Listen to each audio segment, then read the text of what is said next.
पास आए यूं मुस्कुराए। সবসময় থাকেন ব্যস্ত, সিনেমা কিংবা ক্রিকেট সব জায়গায় সমান তার পদচারণা। তবে এবার এই ব্যস্ততাকে ছুটি দিতেই হলো বলিউড বাদশা শাহরুখকে। হঠাৎ করে অসুস্থ হলে হাসপাতালে ভর্তি করা হয় তাকে।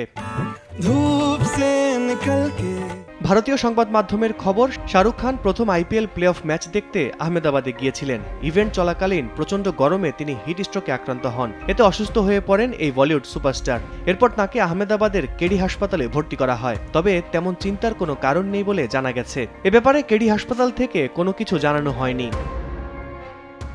শাহরুখের কথা মাথায় রেখে কড়া নিরাপত্তা ব্যবস্থা নেওয়া হয়। বলিউড বাদশার অসুস্থতার খবর চাউর হতেই ভক্তদের মধ্যে তৈরি হয়েছে শঙ্কা। সিনেমায় শাহরুখ মানেই সকল সমস্যার চটজলদি সমাধান। এবার বাস্তব জীবনেও শাহরুখ দ্রুতই ফিরবেন স্বরূপে, এমন চাওয়া ভক্তদের। আল কাসির, সময় সংবাদ।